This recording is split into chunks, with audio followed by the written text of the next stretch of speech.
Wonderful. Thank you so much, everybody. It's a thrill to be here. I love sitting next to heroes, and Stephen is a hero of mine. As John has said, and as I'm sure most of you know, he is one of the leading public intellectuals. There are other phrases one can use, but I hope you accept that one. In the English-speaking world, I first encountered him as a linguist, as a man who explained and seemed to be Noam Chomsky's physical manifestation on Earth in terms of his explanation of some of Chomsky, generative grammar and all those things, the language instinct, words and rules, wonderful books like that. And then, of course, the blank slate. And one sensed a move then from Stephen, who is a genius in all kinds of areas of thought, cognition, evolutionary psychiatry, and all kinds of areas of neuroscience and language, which are fascinating. But the move from writing about language to writing about the blank slate, which, while obviously connected to the human mind, one sensed a move towards something a little more political, something a little more addressing what I think you have seen as a fault in public discourse about the mind and about society and about culture and about intellectuals. And that was picked up with the wonderful Better Angels of Our Nature, which shocked people with its optimism. Stephen is now considered a new optimist. And this wonderful book, Enlightenment Now, a great title and one which I'm sure we can all think, yes, finally someone has come up and spoken for enlightenment, continues this journey. And so I wanted to say, Stephen, everything you do, I admire, except your spelling of the name Stephen. But we'll overlook that. Okay. And if I can ask you, if it has been a conscious or you felt impelled to move from the more academic sphere of linguistics, psycholinguistics, and neuroscience into the cultural sphere? I made the crossover when people would ask what I did for a living, and I would say, well, I study language, how it develops in children, how it works. People say, wow, that's really interesting. And I thought there is a market for bringing ideas about language and mind to a broader understanding. And there had been a breakthroughs in public communication of science in areas like evolution, in cosmology, in dinosaurs, but no one that I knew of had tried to bring the discoveries of cognitive science to a broader public. And I thought, well, it would be fun to try. So I wrote The Language Instinct, which tried to explain everything you always wanted to know about language in what I hope would be an accessible format. And I guess it was an accessible format because people responded to it, and one thing led to another. Right. And then this move from that to the more, if I can say so, political side of it. I mean, you might have been looked at as a typical Harvard intellectual academic with sort of left-leaning principles, a liberal in the loose sense of the word. But of course, in the last few years, it's as if everything has changed in terms of our sense of what left or right means. And you have infuriated both left and right to some extent with both the blank slate and then the Better Angels of Our Nature. I wonder if you could tell me about your journey in that regard. If you think you've stayed the same but the world has changed, or you have altered your view of politics and... Well, from the position inspired in part by Noam Chomsky that language is a human faculty, it's one of our innate capabilities, I extended to the question of what are our other innate faculties, and in How the Mind Works, I suggested that together with language, we have a suite of emotions: fear, jealousy, love, anger, gratitude. We have a set of ways of construing the world, a kind of intuitive physics, an intuitive biology, and an intuitive psychology. We have aesthetic reactions to the world, a sense of which landscapes are beautiful versus threatening, which faces are attractive or not. And that this suite of psychological reactions could be explained in large part by evolution, the forces that give rise to innate mechanisms. But positing a complex human nature, at least for a lot of the 20th century, and beforehand, had a kind of more of a right-wing aroma than a left-wing aroma. Despite Chomsky himself, who was, of course, a rather flagrant leftist, as Mitt Romney might say, severe leftist. He called himself a severe conservative. So Chomsky did violate that equation, but there had been a kind of, in traditional liberalism, a kind of utopian vision that was based on the assumption that human nature was infinitely malleable, so that we were not saddled with fatal flaws. We did not have to accommodate human jealousy or dominance, desire for revenge, differences between the sexes, but with the proper socialization and child rearing, we could engineer society to in turn engineer humans. Yes, I mean, in a way, it comes down to the very simple nature-nurture debate, that you were pushing it more towards nature. There was evolution, we were programmed, encoded with certain faculties and ways of perceiving the world and responding to it, as opposed to those being acculturated and the gift of a society in which we were born. Is that? I mean, in a sense, although, in a sense, yes, and although what evolution programmed into us was a set of mechanisms, all of which could learn, because it would be a stupid organism indeed that did not respond to information about the environment, including other people. But, and what I explored further in the blank slate was the political and moral and emotional colorings of the nature-nurture debate. Why the nature-nurture debate is not just a scientific debate, but also a political one. And it's because traditionally there was at least a strand of left liberalism that seemed to be committed to humans as blank slates, as infinitely malleable, whereas there is a strain of conservatism that began with the assumption that humans are tragically limited, that we are innately competitive and jealous, and also limited in our cognitive faculties, with implications such that we're not smart enough to design society from the top down, so we have to rely on distributed bottom-up systems like markets, that because humans are perennially tempted by conquest and exploitation, then we need deterrents like the rule of law and armed forces to deter invasions.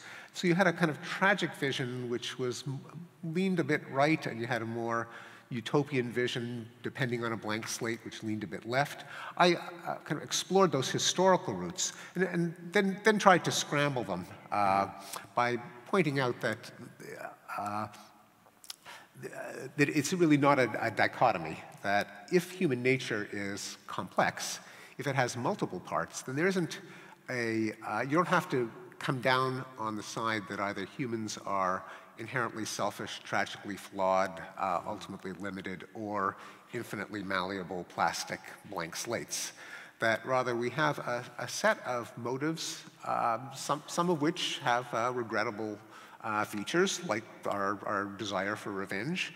On the other hand, we also there are parts of human nature that can channel and control and inhibit our darker impulses. We have a capacity for self-control in our massive frontal lobes. We can count to 10 and save for a rainy day and hold our horses and so on. Yes. We have cognitive faculties, such as the very ones that I explored in the books on language and the mind. We can create new ideas by combining old ideas in a combinatorial explosion of possibilities. We can have ideas about our ideas and ideas about our ideas about our ideas. Is that what you mean by combinatorial and recursive thinking? Indeed. So recursive that's a big thing of yours, isn't it? Indeed. Yeah. So a recursive representation is one that can contain an example of itself. Right. So every time you say, I think that he thinks that I'm coming, but I'm not, that is, you embed one thought within another thought, you're having a recursive thought. And that covers theory of mind and various other things. Yeah. So theory of mind is, essentially depends on kind of a recursive mentalizing. Being able to picture what other people might think. Indeed. So But thanks to language, we also have the ability to learn from each other. And so as society tries out innovative arrangements, and some of them work better than others, we can share our ideas about which ones that work and which ones that don't. So there is scope for progress, for social improvement, given the toolbox that evolution gave us, the cognitive toolbox. Right, so again, using your language idea, it may be true that language, the language instinct, competence, is encoded into us, but that doesn't mean we're all going to speak the same language. Well, yes, indeed, that whatever nature gave us is a set of systems that are Infinitely designed flexible. to be nurtured in the sense that even a capacity for language is not a capacity for English or for Japanese. It's a capacity to take in information from our fellow humans and allow us to speak and understand an infinite number of sentences going forward. And I will share with you my terrible joke, which is that it's actually a mistake to think it's just nature and nurture. It's about human will and the passion to succeed, however brutally. So it's really nature, nurture, and Nietzsche. We'll come to Friedrich Nietzsche very soon because he's very much a bugaboo of yours. Yes. But if we now look at this extraordinary book, Enlightenment Now, most people have an idea of what maybe the Enlightenment is. We can think of printing giving rise to the Renaissance, giving rise to science and the Age of Reason, which then gives rise to what is known as the Enlightenment. And I'd love you just to sketch briefly, you can use your wonderful quotations from Kant, if you like, who himself defined enlightenment, Aufklärung. I wondered if you could just explain what you see the Enlightenment as meaning. I identify three themes as animating the Enlightenment, and they form most of the subtitle of the book. Reason, science, and humanism.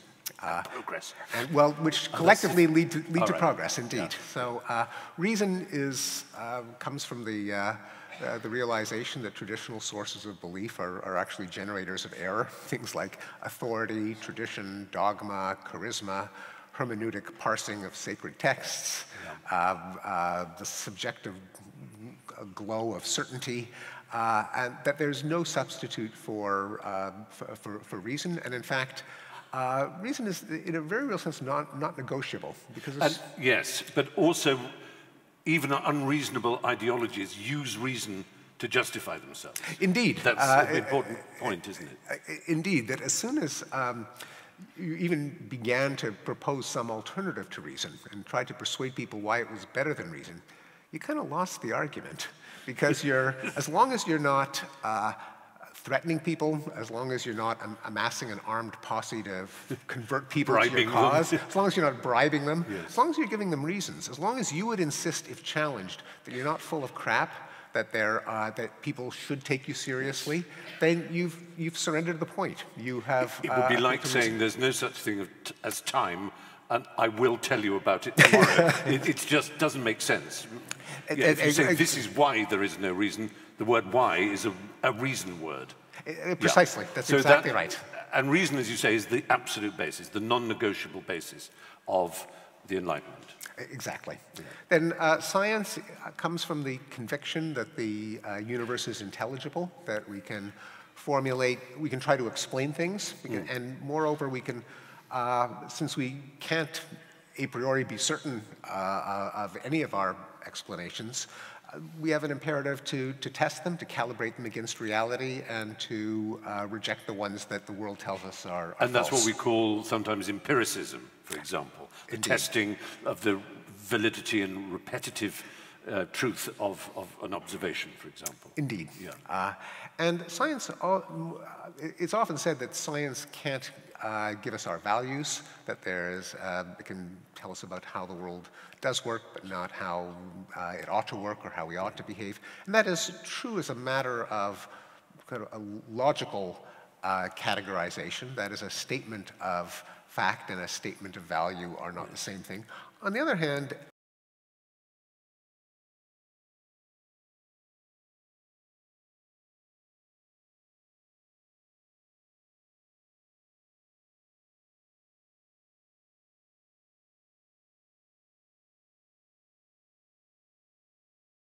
human well-being. That the laws of physics, they just don't care about you. They don't, if you get sick, there's no entity or agent that wanted you to get sick. If you fall off a cliff, there's no fate, it wasn't preordained, it's not fulfilling some mission or purpose. Stuff happens. And I think if Victorians were as shocked as we think of them as being by Darwin, and actually there's some historical evidence that they weren't quite as shocked as we think they were, it wasn't by the fact that we may have descended from apes or be-apes, it was that it presented a natural world which was so callous and unfeeling, and that we were the result of a simple, what we would now call algorithmic series of rules, not a design, and there was no purpose to our life except the shallow purpose of reproduction, as it were. Well, indeed, there's no purpose judged by the laws of nature. Of course, once human brains come into existence, humans have purposes, but it's a mistake to project our purposes onto the laws of the cosmos. Yes. So that's an example of a scientific insight that has tremendous relevance for moral reasoning, including the fact that if we care about our well-being, we can't look to the cosmos to take care of us. That it's really up to us. We can test empirically if prayers are answered, after all. And the results are in. Yeah. Yes. Thoughts and prayers, nil. No, that's right. And even another scientific insight with enormous implications for the human condition is the second law of thermodynamics, the law of entropy. Yes. Now, you spend a lot of time in this book talking about entropy, and I'd love you just to explain why this is more than just something that's important to physicists. Yes. I mean, in the technical sense, the second law of thermodynamics is that entropy in a closed system increases, that is, disorder. The heat goes from a hot body to a cold.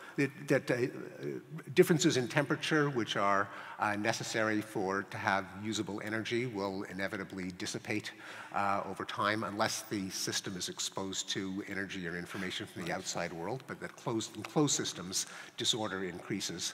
And one implication is that things going wrong don't need a special explanation in terms of any design or entity wanting things to go wrong. It's just the natural course of events for things not to go our way, simply because there are vastly more ways in which things can go wrong than for things to go right.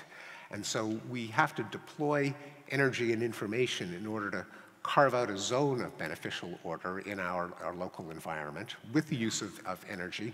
And this was a recent discovery, because it's, we forgive our ancestors for noting, above all, examples of explosions of energy, volcanoes, hurricanes, earthquakes, mudslides. They would think it was a world in which energy could just appear from nowhere. Yeah, that's true. Misled by concentrated local sources of energy, yes, such as the Earth's core and the sun.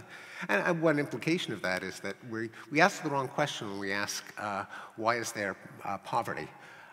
Poverty is just the natural condition of the universe. The question that we should ask is, why is there wealth? And indeed, that was a major obsession of a number of Enlightenment thinkers, Adam Most Smith, famously Adam Smith, and his Scottish and Dutch precursors.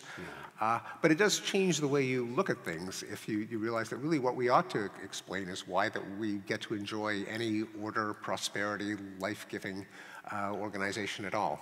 So we live in a world that, I think Tom Stoppard put it very well in Arcadia. Do you remember where the mathematician explains, if I take some rice pudding and it's got a lump of jam in the middle, and I take a teaspoon and revolve it 5 times, the rice pudding becomes pink.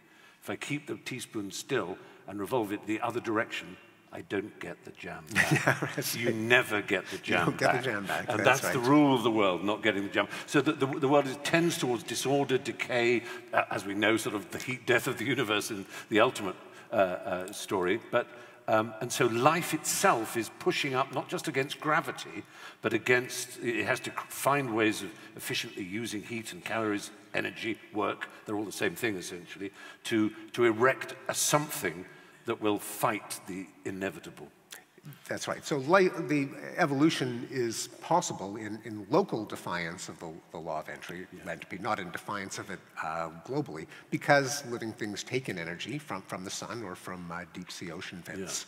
And use it to create zones of order. We do the same thing with our intelligence, where using information, we arrange matter into improbable configurations that suit our needs.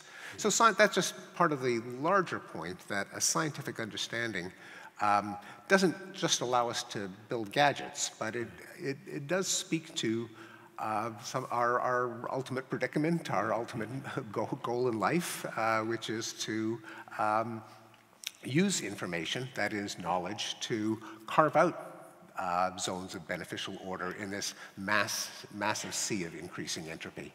And then humanism is the third major theme, namely that what are we using this reason and science in service of? And the answer is broadly human flourishing, where human flourishing would include life, health, happiness, knowledge, culture, social warmth, and friendship, which sounds obvious. Who could be against human flourishing? But it turns out that humanism is actually a rather exotic moral system.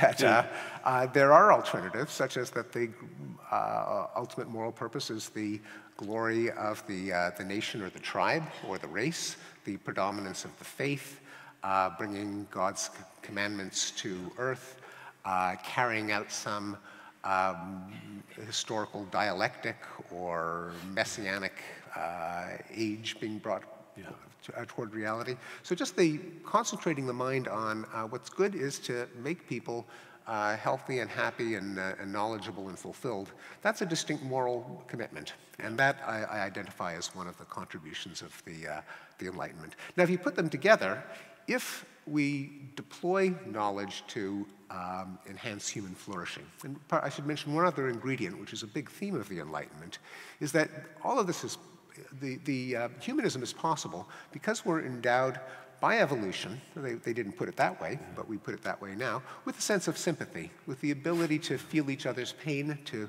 have a concern with the well-being of others.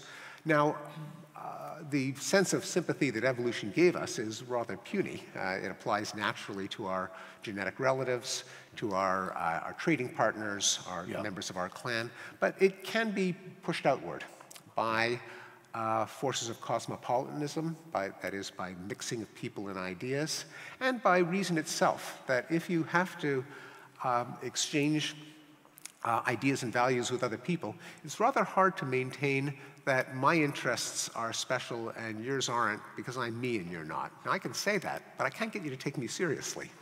And as soon as I have to negotiate agreements in larger circles of individuals, I'm forced to expand my circle of sympathy outward and to treat other people and ultimately other sentient creatures as equivalent in interests to my own. So in a sense, the altruism that might have evolved in order for us to help our own specific kin group or tribe or clan or small group, an altruism that, as it were, allowed sacrifice for the greater good of a small group to which we belonged, can be applied to a much, much larger group. That's right, and that's an idea.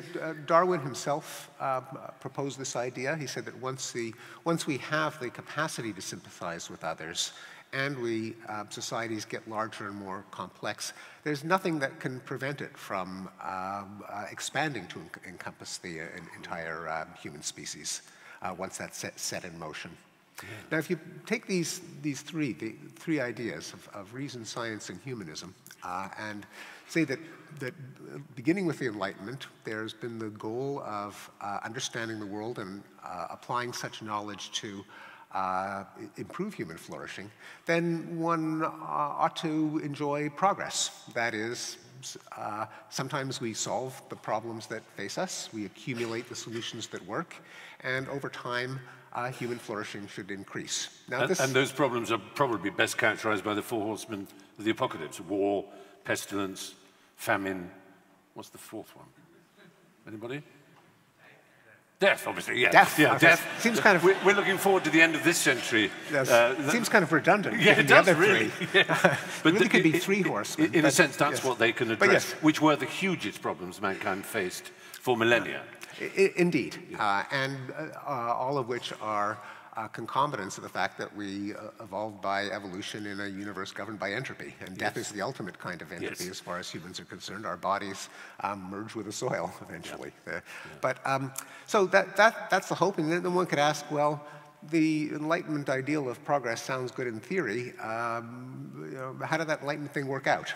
And that's what you have become very well known for, is taking a lot of time, patience, and indeed graphs to explain how, in fact, that Enlightenment project has, in your opinion, worked. First with the better angels of our nature, and now with this. You really are very, very keen to show in every aspect how, across different nations and different parts of the world and different times in history, the uptick of Enlightenment has served mankind. That's right. Now, 200 years later, we can answer the question, and the question is: there's been enormous progress, and you can graph it, and I did, and thanks in large part to the works of Max Roser, who is here, the Oxford economist, who's the proprietor of the website Our World in Data. But thanks to that and other publicly available sources of data on human flourishing, you can answer the question, have we made progress or not? Well, to take just one example, through most of human history, life expectancy at birth was around 30. Today, in the developed world, it's greater than 80, and in the world as a whole, it's 71. And very, very few people guess that it's that high. The ultimate good, the ultimate resource, life itself, has vastly increased. Partly it's because of the reduction in childhood mortality. Even in what we think of today as an affluent, healthy country, Sweden, almost a third of Swedish children died before the age of 5, a little more than 200 years ago. And then the rate of child mortality plummeted in the 19th century. And what Sweden went through, then other countries went through, including today's the countries that tragically still have the highest rates of child mortality, such as in sub-Saharan Africa, but their rates are plunging as well.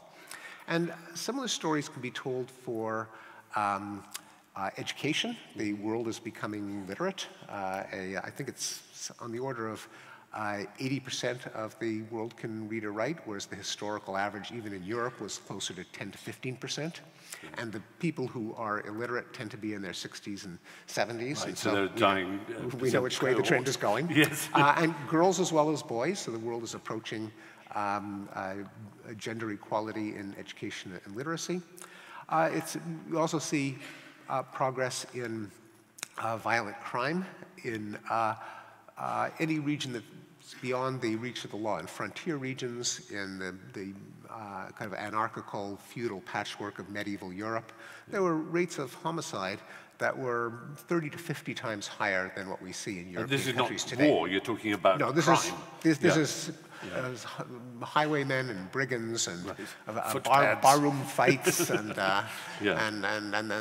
ladies slipping arsenic into their husband's tea and all of those kinds of personal violence. So that's plunged, including even in an outlier for a lot of these trends is, at least among Western democracies, is the United States. The United States is paradoxically, given how prominent it is among Western democracies, is something of a laggard in a lot of these dimensions of human well-being. Or basket case, you might say. Right. Or at least heading that way. But even in the United States, the rate of violent crime has been reduced by 50% in the last 25 years. Perhaps less obvious, that war has been in decline. Not to zero, and the civil war in Syria has been the worst war in a generation. But even with the Syrian civil war, the overall rate of death in warfare is a fraction of what it was in the 80s when the Iran-Iraq war raged, when the Soviet presence in Afghanistan led to horrific fighting for a decade. There were civil wars across Africa and Latin America. With the signing of the peace agreement in Colombia in 2016, the last war in the Western Hemisphere came to an end and the last remnant of the Cold War. So 5/6 of the world's surface now is at peace, including areas like Southeast Asia, and for that matter, Europe, which were just red with blood for centuries. And an entire category of war, war between nations, particularly war between great powers, might be obsolescent. The last great power war was the Korean War in 1953. But then you can say, well, those are all kind of the measures that economists care about. What do they have to do with the quality of life and the meaning of life? Well, if you look at what you might want to consider to be indices of a meaningful life, like leisure time to spend with family and culture as opposed to the drudgery of housework. Well, thanks to the penetration of electricity, running water, washing machines, electric stoves and refrigerators, the amount of time that we spend on housework, which really means the amount of time that women spend on housework, has gone from something like 60 hours a week to 20 hours a week. The number of hours that we work has fallen by about 20 hours a week in the last century, from the days of Bob Cratchit and the Christmas Carol. And so with the combination of less time devoted to housework and less time spent at work, the amount of leisure time has increased, both for men and for women. For women, it leveled off in the 90s, and I was kind of puzzled about this. In fact, even had a bit of a dip. The reason is that women spend more time with their children today. So a working mother or a single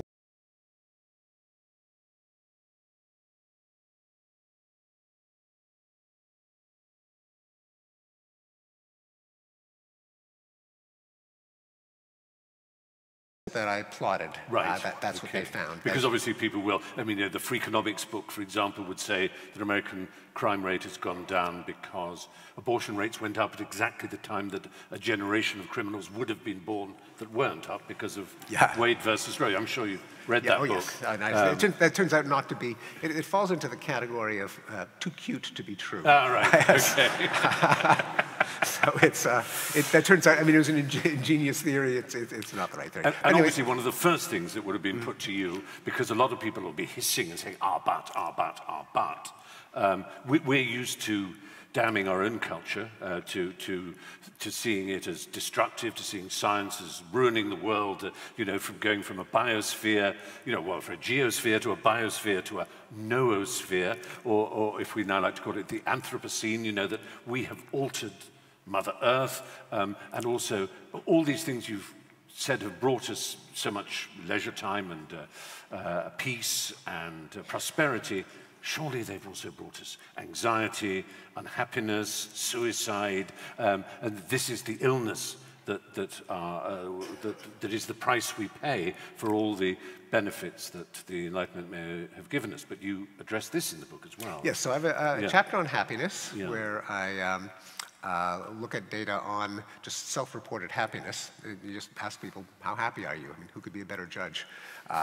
Or imagine the worst possible life that you can imagine, and let's call that the bottom rung of a ladder, and the best possible life you can imagine, let's call it the top of the ladder, and there are 10 rungs. What rung would you say you're at? That's another way of asking a related but not identical question. When you do that, you find that in a majority of countries for which we have data over time, happiness has increased. But that only gives you a sample of countries where the data go back. They don't go back that far. On the other hand, we also find that those data tend to correlate with GDP per capita. So contrary to the idea that money can't buy happiness, I mean, it can't, exactly for every individual, but on average it kind of does. And so as the world has gotten more affluent, and all countries have gotten more affluent, there's reason to believe that world happiness has risen. As for depression, anxiety, psychopathology, there's a widespread belief that we're suffering from a new epidemic of mental illness, particularly depression. But it turns out not to survive fact-checking, that there's been more awareness of depression. There's more, as you know, obviously, yeah. diagnosis, and also removal of stigma so that people share their experience of suffering from depression, which has the beneficial effect of having other people coming out and noting their own and getting treatment, Yeah. which can be effective. But it leads to an illusion that depression has actually increased. And the surveys that try to apply a constant yardstick over the decades suggest that it has not. Yeah. A bit like homosexuality, because mad gay people like me have come out, it seems there are more of us, but in fact it's simply that we're noisier, perhaps. Right. And then there's Thomas Piketty and others have focused on the issue of inequality, that it seems to be going that way. And you also have things to say about that that are quite sort of, wow, eye-popping to some extent. I'd love to hear that. So inequality can be measured a lot of different ways. This is something that I discovered as I kind of sank further and further into the inequality tar pit. And it's very hard to get an economist to say, well, what exactly is the Gini index for the United States in the year 2015? And you can get like 5 different answers depending on how it's calculated. But a couple of things I was able to establish from this dip into the literature, and partly with the help of Our World in Data. One is that globally inequality is decreasing, that across the planet. That whether it's measured in comparisons across countries, where each country is a unit, or as best we can estimate it in the global population, inequality is decreasing. And that's just because poor countries are getting richer so much more quickly than rich countries are getting richer. And one of the, an astonishing fact of progress that we didn't discuss when I went through the list is that global poverty is decreasing. Global extreme poverty, I should say, defined by the World Bank as $1.90 per day in international dollars, kind of an arbitrary cutoff for the ability to feed yourself and your family. By some historical estimates, the rate of extreme poverty 200 years ago was about 90%. That is, about 10% of the world was not extremely poor. Now, the figures have reversed, and less than 10% of the world is extremely poor.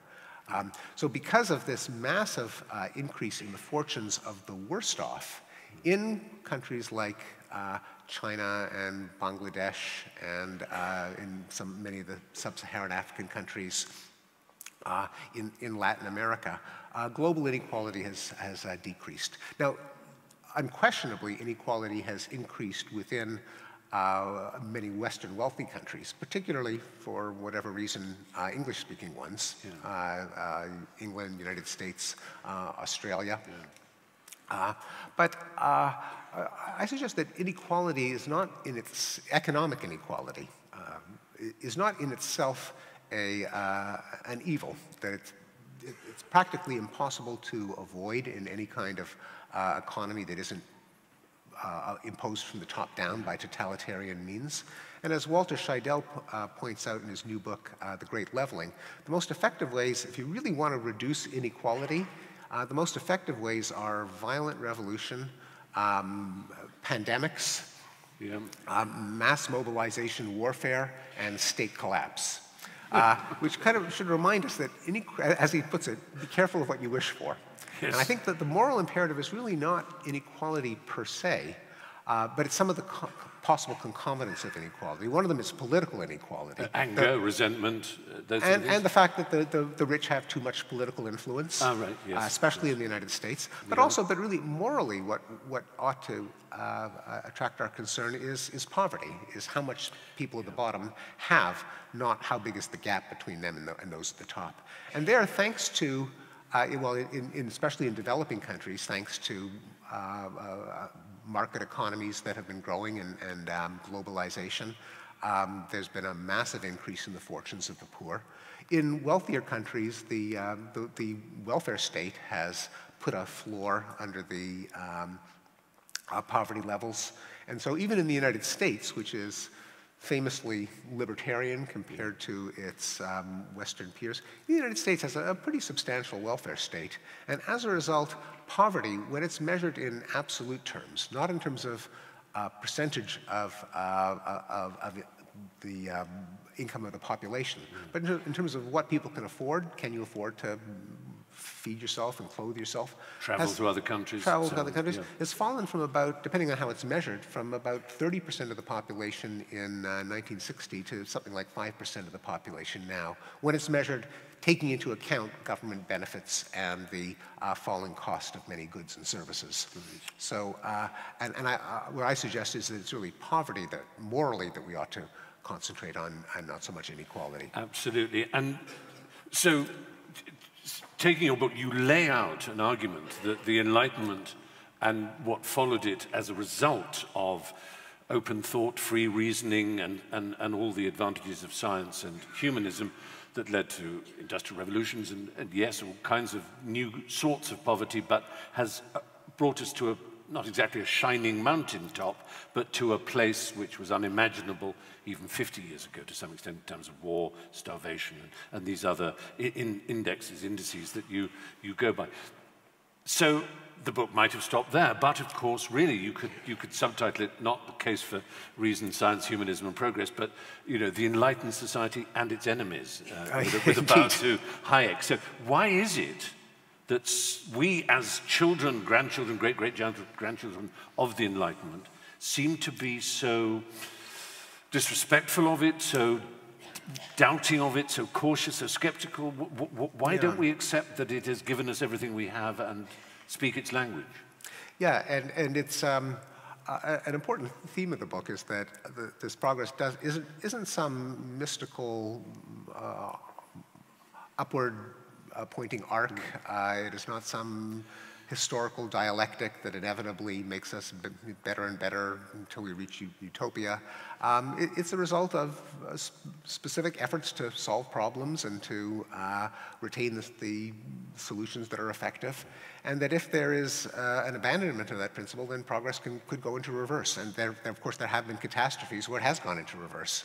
And there are threats today in authoritarian populist movements that explicitly reject a lot of the themes and the institutions of the Enlightenment, such as Trumpism in the United States and some of the populist movements in Europe.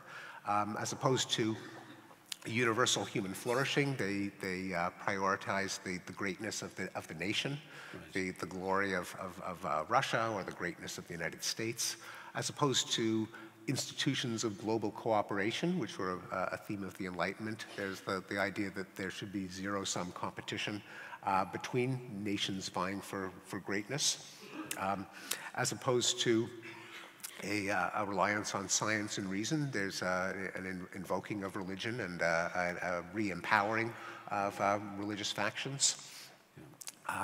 There's often specific pushback against scientific discoveries such as vaccines.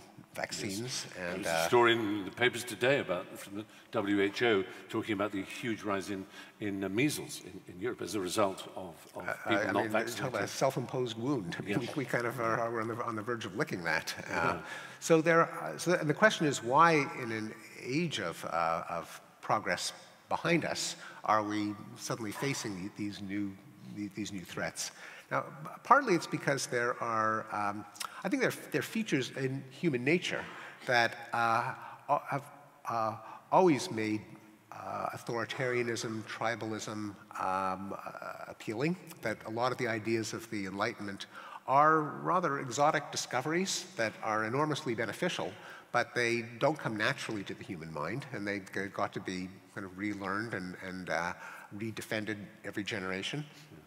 That it's much more natural to think of the inherent goodness of my clan and to imagine that the chief directly embodies the inherent goodness and virtue of my clan, as opposed to the Enlightenment idea, most specifically articulated by the American framers, that political leadership should just be basically a bunch of committees with a committee chair that is given the responsibility of keeping people from each other's throats and for encouraging commerce, but that must live by rules that justify whatever power we apply to them, as opposed to a strong man who is...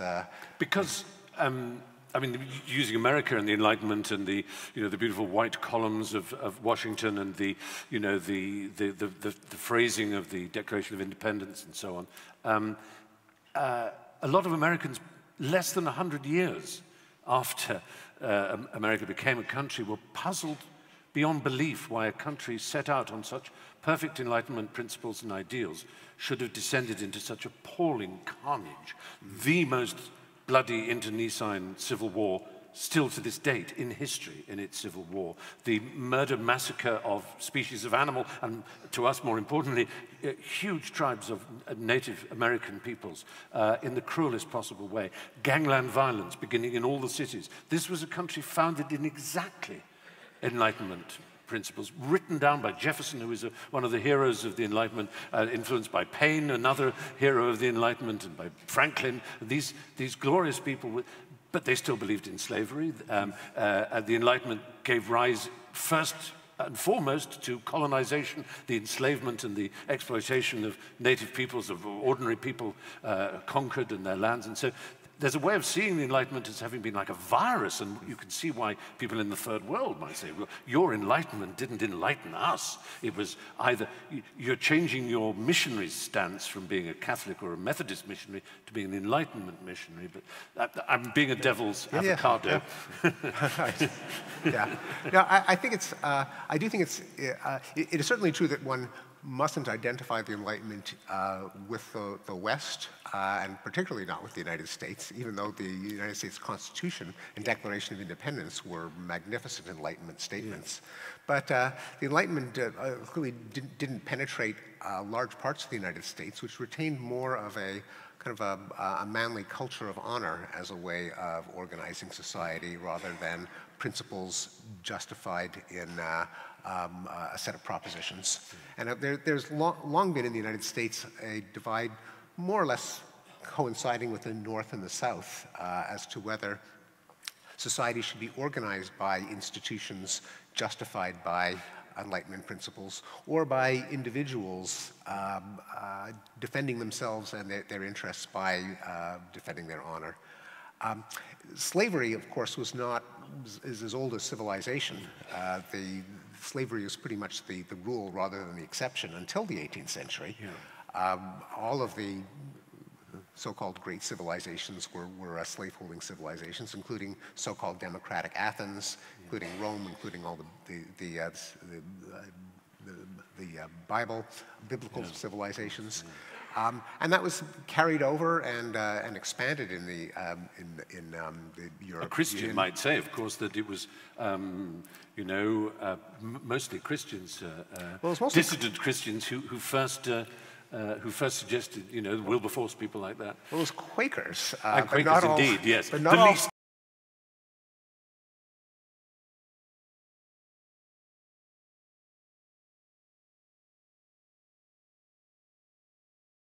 Side is Jewish, my father's side is Quaker. So okay.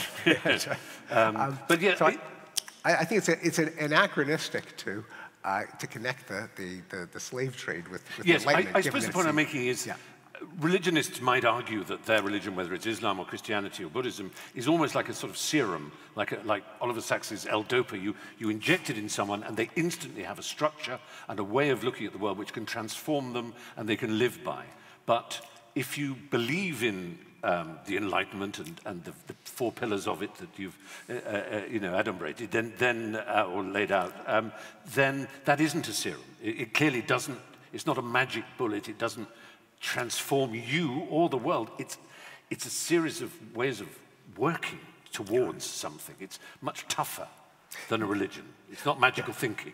Right. And so there is a challenge, and I end the book by wondering whether, as many cultural conservatives claim, that modern secular humanism, liberal cosmopolitanism, Enlightenment values are just too tepid to engage human animal spirits, that they won't fire people up, and that religion will never go away because it speaks to deep yearnings in the soul, and likewise with nationalism. Yeah. I'm skeptical of that for a number of reasons. One of them is that societies that most carry out Enlightenment principles, the secular Western democracies like New Zealand and Denmark and Canada, they don't seem to be collapsing in spiritual enemy. They seem to be rather pleasant places to live. People seem to be doing just fine. They don't seem to be joining ISIS in great numbers to give meaning to their lives. They also are the main destination of people who vote with their feet. I mean, everyone wants to go to the great Enlightenment countries. That's where, including the people from the religiously excitable zones of the world. They don't want to stay there. They want to go to Denmark. And I raised the question of whether, do we need the kind of secular humanist equivalent? Do we need, humanist preachers thumping copies of Spinoza's Ethics on the pulpit? And, well, you have, I won't say suffered, but you and people we know, Christopher Hitchens when he was around, and Richard Dawkins, and Sam Harris, and Daniel Dennett, and others, have been regarded as almost evangelical, fundamentalist in your humanism, your secularism, and so on. How would you... I don't think that's true. I mean, it's certainly not true of me, and and I don't think it's true of the so-called the four horsemen of the new atheism: Hitchens, Harris, Dennett, and Dawkins. Yeah. On the other hand, paradoxically, the critics of secular humanism who say that it doesn't speak to the human spirit are almost calling for exactly that. Like, well, your movement isn't going to succeed until you have your evangelical prophets of secular humanism. And do we need to have humanist congregations where people kind of roll back their eyes in ecstasy and babble in Esperanto? But there was a man who I'm sure you knew as I did, who was a very ornery and enraging man, but a very brilliant one in his own way, Stephen Jay Gould, the paleontologist. I think he was the man who first proposed what he called noma, the non-overlapping magisteria. In other words, he saw that where science and religion or spirituality, they can have their own magisteria, their own realms, their own domains. I think it's ultimately very unsatisfactory because it's impossible for science not to look at everything. But what is your view of that? That whereof we should not speak, we should remain silent, because Wittgenstein, an enemy of scientism, said. Right. How do you speak to that? Well, Steve Gould didn't seem to grasp that you could have a morality that did not depend on religion. He kind of gave religion the franchise for morality. He said, science can't dictate our morals, and strictly speaking, that's true, although I think it can be exaggerated. Therefore, it's religion's job. But he kind of missed out on the whole Enlightenment thing, that you can justify morality in terms of, you could do it on utilitarian grounds. Yes. What makes the largest number of people well off is moral. You could do it on deontological grounds. There are certain principles like Kantian life and choice, Kantian grounds. Yeah. And you don't. Or the social contract, I suppose, is the other. The social contract, indeed. But and you don't have to call in a deity to do it.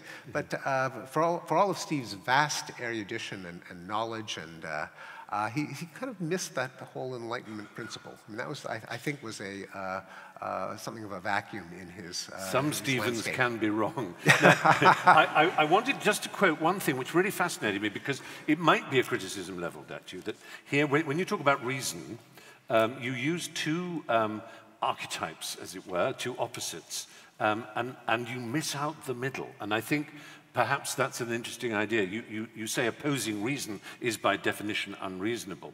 That hasn't stopped a slew of irrationalists from favoring the heart over the head, the limbic system over the cortex, blinking over thinking, McCoy over Spock. And now you may say, well, talking Star Trek seems a bit silly, but actually this is going to bring me to our dear friend Nietzsche. Now Nietzsche, in his book The Birth of Tragedy, he pulled on two Greek gods, Dionysus and Apollo, to try and explain two sides of human nature, what Freud might have called the id and the superego or the ego. It's hard to tell which it is. In other words, that Greek tragedy, as he saw it, was playing off on the tensions between the tribal, bloodlust, frenzied side of our animal selves and this rational, Apollonian, harmonious side of ourselves. And oddly enough, and Gene Roddenberry was a genius, if you look at Star Trek, there is McCoy, who's always going, "You green-blooded monster, Spock." And Spock is saying, "Fascinating." That one of them is logic. You know, how can your logic account for that, Spock? And McCoy, the Doctor, is physical and primal and emotional. But the whole point is, in the middle is Kirk, who tries to be both. They will go to a planet which is all id, and Kirk will try and explain that there is such a thing as reason and order, or they will go to one that is all order. And he will try and say, "Well, where's your humanity?" and you really do have it in for Nietzsche, because you see the neo-Nazi, or not neo, crypto or proto-Nazi side of Nietzsche, the man and Superman, which some people regard as a fiction that he was putting forward, not although he did die mad, so it's very hard to know. But I just wanted to see, you know, the romantic movement constantly crashed waves against the wall of the Enlightenment. And it's still doing it today, that romantic sense of the individual, the maverick, aside from the tribe. And it can become insane in Nazism or Ayn Randism, but it also is something we can instinctively feel for, can't we? Yes, and I think it can lead to some great art, great plot lines, but it isn't much of a way to organize politics in society. and I might add, quoting from a great figure, "You would not enjoy Nietzsche, sir. He's fundamentally unsound." Jeeves! Yes, Jeeves, exactly. Right, yes, absolutely right. Jeeves like Spinoza. Jeeves like Spinoza, and to bring it good Jewish philosopher. Exactly, and to bring it home, Captain Kirk was played by a fellow Montreal Jew, William Shatner. Of course. Who was a lanceman, part of my tribe. So. Now, it's good you mentioned Canada, because you are, of course, Canadian, and I suppose there is, you know, the archetype public intellectual Canadian was the great Marshall McLuhan, a man of extraordinary influence to this day, whose prophecies and sense of how society would respond to what he famously called the global village, and the anxieties that the written word, the first information age movement would bring about. And you read him today, and it's still pretty astonishing. He's quite difficult to read sometimes, but an extraordinary man, and you have fitted this role as a Canadian public intellectual too. And the third man who's recently come rather into the news is Jordan Peterson. And while most people would have thought, well, there's Steven Pinker, he's a liberal humanist, and there's this Jordan Peterson, is he perhaps a bit right-wing? Does he sort of dog whistle a little for the alt-right? There was a famous, I'm sure you saw his interview here on Channel 4 television, did you, with Kathy Newman? I did, yes. Now, for those who don't know, he's also, like you, a psychologist, essentially, That's isn't right. he? Yep. And he's written some very successful books. But you both, I think, meet on your detestation of what you might call, what he would certainly call, cultural Marxism in the campus. And you yourself have suffered from some extraordinary blowback on that. And I'd love to just to share the story of what happened to you recently when you spoke about, very sensibly, about the nature of deplatforming and all the things we're aware of in American, particularly American academic institutions. Yes, I participated in an event at Harvard organized by the Open Campus Initiative, which is a student organization dedicated to free speech, belying the common accusation that the entire millennial generation doesn't get the concept of free speech, and they're just social justice warriors and snowflakes. And so these are our Harvard students who are quite adamant in defending what they call an open campus, in conjunction with Spiked magazine here in the UK. And the panel that they convened was, did political correctness help elect Trump? And they had it on close to the anniversary of the Trumpocalypse, yes. November 8th. And they had me, they had Wendy Kamner, a well-known Boston area civil libertarian, and Brendan Jones. And a number of us argued that obviously the Trump victory had a number of causes, but one of them was that there's certainly a sector of the population that voted for Trump, despite his flagrant unsuitability for the job, as a reaction to the stifling of opinions in forums such as college campuses. And in particular, this is true of I pointed out, of the alt-right. And by alt-right, I don't mean the skinheads with the tiki torches, the neo-Nazis, but rather the highly educated, often tech-savvy, young, almost exclusively men, who find themselves, come across just empirical facts that are undiscussable in college campuses, such as the fact that different ethnic groups don't have the same crime rates, that men and women aren't indistinguishable, that capitalist economies are more efficient and more humane than communist ones. And they find themselves immediately stomped on like a ton of bricks if any of these facts are so much as mentioned. They withdraw, assuming that there are certain truths that the mainstream establishment can't handle. Then they spin them in the most toxic possible directions because they've never had a chance for these opinions to be put into context, such as the fact that there are differences between the sexes doesn't mean that sexism is justified. No, there's no kind of corollary. Fairness, because fairness and sameness are not the same thing, to quote Helena Cronin. That all abilities that show differences in the means show enormous overlap in the distributions, such as that there are a number of traits in which men on average are better than women, but many traits for which women are better than men. Likewise, the fact that there are differences in the crime rates now for African Americans and whites is just part of a general pattern that there are always differences in. But those secondary explanations, those glosses on the statistics aren't got to because... They've never got to. Because everything is closed down. You're not allowed to say there is more crime here than there. You're not allowed to say there are differences between genders here. Exactly, so you don't come across other equally relevant facts. Can't even explain them. It used to be that Irish Americans had higher crime rates than Protestant Americans. That was a gap that disappeared, and so the black-white gap could disappear as well. But if you only get the taboo fact and not the context and the arguments that prevent you from taking that fact and drawing harmful consequences, then you will draw the harmful consequences. And you said as much at this meeting. And the result is the alt-right. And the reason that I know this has happened, this is not speculation, is that I've gotten emails from disturbingly former students of mine at Harvard, so these are no dummies, from young men in tech, Jamie Damore being an example, not that I've ever contacted him, but he's almost a prototype. And they are because of the suppression of speech and debate, the alt-right becomes their congenial landing site, and and they feed each other on what else is being kept in the dark by the libtards, the lefties, and so on. Indeed, and they can say that there are certain things that are, that the academic mainstream can't handle the truth, and there's a sense in which they're right. But then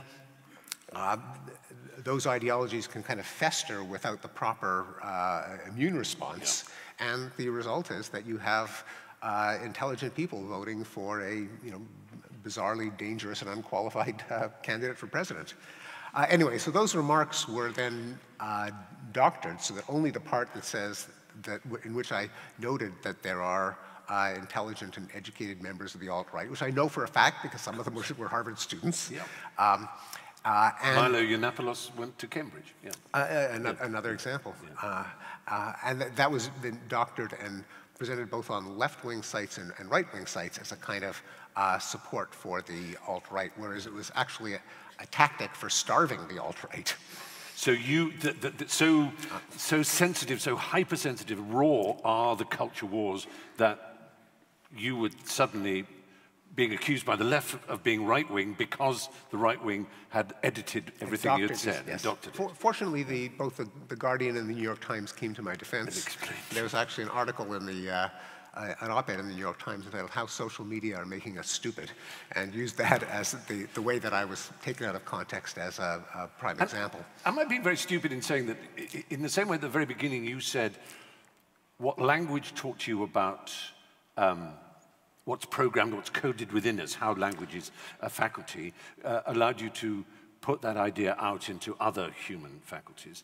And actually, isn't that what formalism and structuralism that then became the postmodernism that you so decry and deplore, isn't that what they did? They said, let's look at language as a kind of structure, and let's use what we know about language, including phonology and phonemes, and apply them to social activity, hence the "eem" suffix becoming such a common thing now that we find, you know, mythemes and, of course, memes that Richard Dawkins coined, that they did the same thing. They took the intellectual idea of study of language and said, society is a kind of language. It has the same sorts of rules. It's the same idea.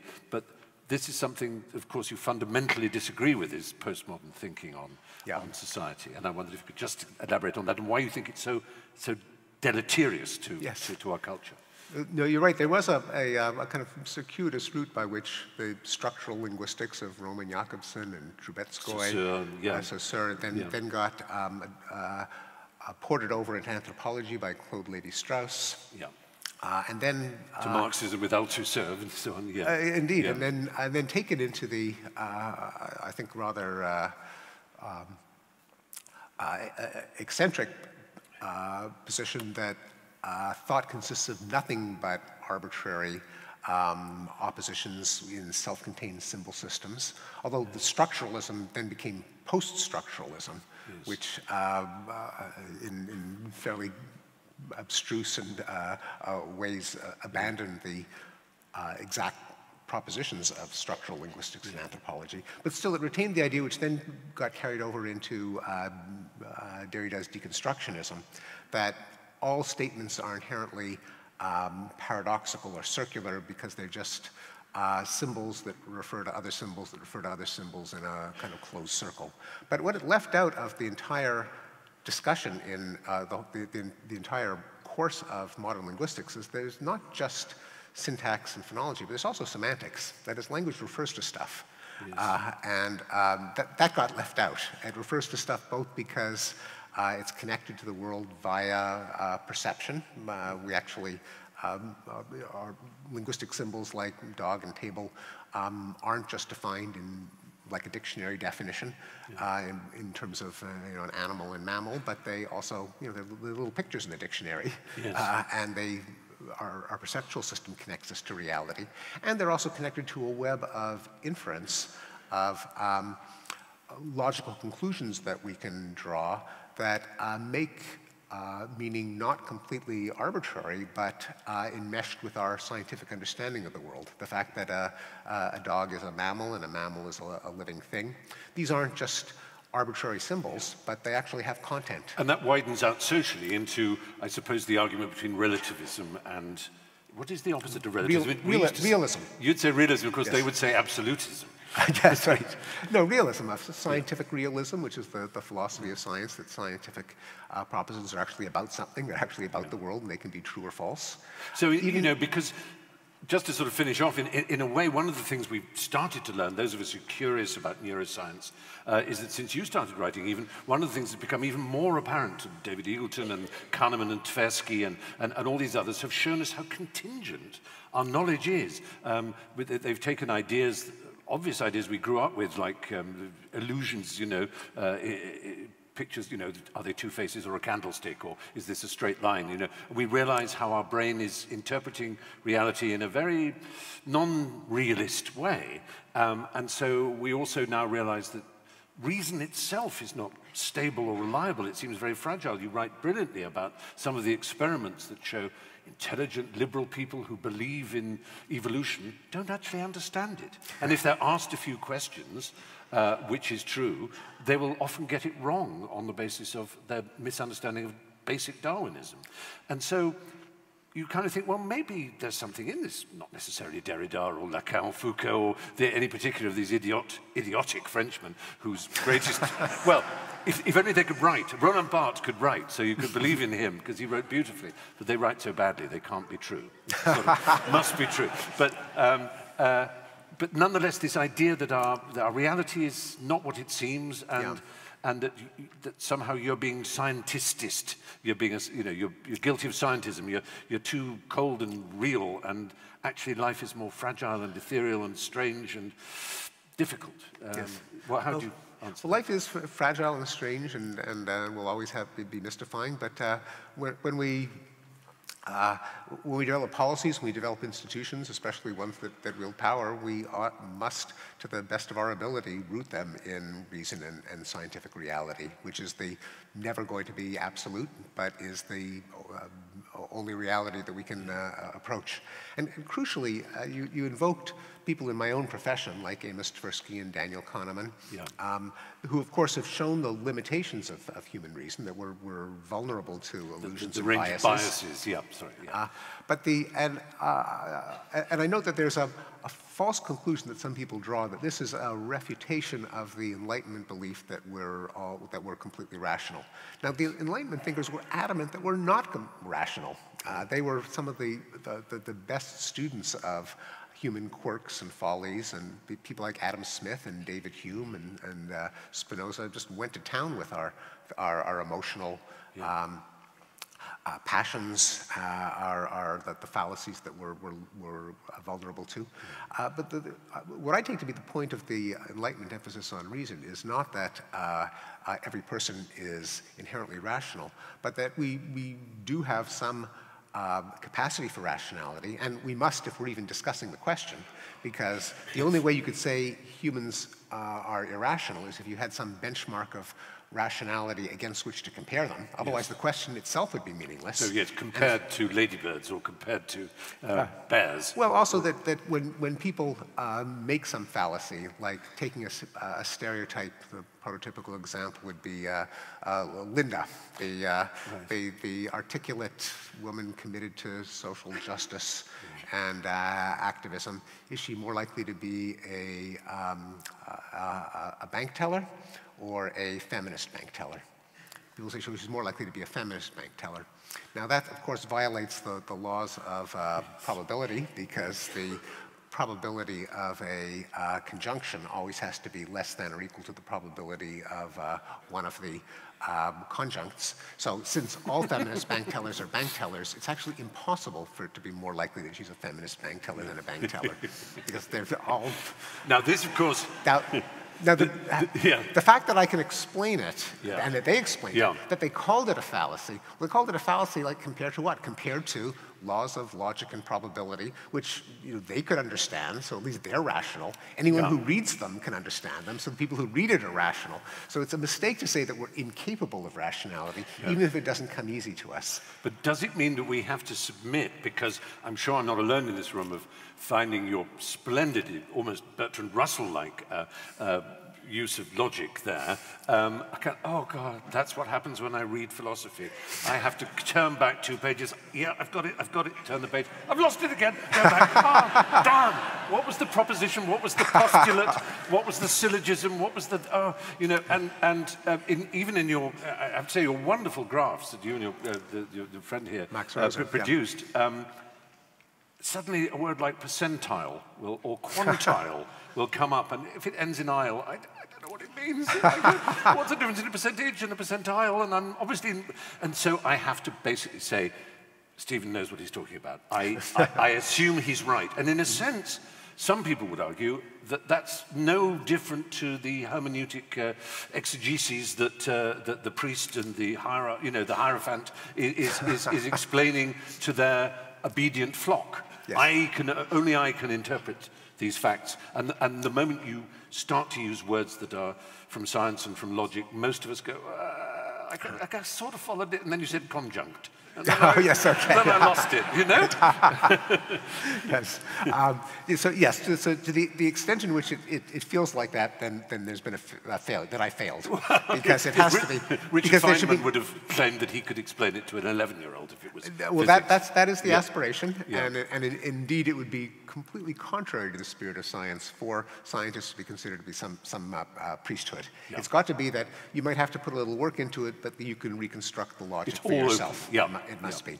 And so the overall principle is that we obviously are capable of reason, just to have this discussion in the first place, and that there are norms and institutions that can foster reason collectively, if not necessarily individually in each one of us. So norms such as free speech, that if you say something, someone else is allowed to criticize it, so you can't rest on authority, such as empirical testing, such as peer review, such as double-blind studies, all of the, in the court of law, standards of evidence, standards of justice, fact-finding commissions, journalistic ethics, all of the principles that make us collectively smarter than any of us individually would be. And that's what we have to rely upon, not any assumption that any individual in isolation is particularly wise or rational. I mean, in the end, I'm always prepared to believe a mathematician or a scientist because they can say, at 11 on the 23rd of June in the year 2031, there will be an eclipse here. And if you want, they'll show you they're working. Exactly. And I've never heard a priest or a spiritualist ever predict anything like that. Yeah, or I switch the switch and the light goes on. It almost seems magic to me, but I know that if I were to study long enough, I would find the chain of reasoning, the chain of discovery that has led to that light turning on, whereas everything else is either magical thinking or mystery or you know, a sort of hidden, you have to believe without being shown the working. Yeah, indeed. And there is, in terms of the arcane technical vocabulary being inaccessible to you know, a wide lay readership, that itself changes over time, because there has been a steady trickle down of technical concepts from scientists and scholars and policy wonks into conventional understanding. And that may even be one of the drivers of perhaps the most bizarre index of progress, or example of progress, the Flynn effect, the rise in IQ scores over the decades by about 3 IQ points per decade, resulting in a cumulative improvement of about 30 IQ points over the century. And one of the explanations is how that could happen, given that it's not like we've... They read your books. Well, they've read... People have read books and had access to some of what started out as arcane ideas that then kind of proliferate through the population. And so ideas that we even take for granted now started out as pretty exotic concepts. So just an example, you know, nowadays if someone said, well, I ate some dandelions and my headache doesn't bother me anymore. And you say, oh, that's probably just a placebo effect. Yeah. It's just a placebo. Now, the placebo effect was at one point a fairly exotic concept in epidemiology, but now most educated people kind of know what it is, or correlation versus causation. Yeah. Win-win situation.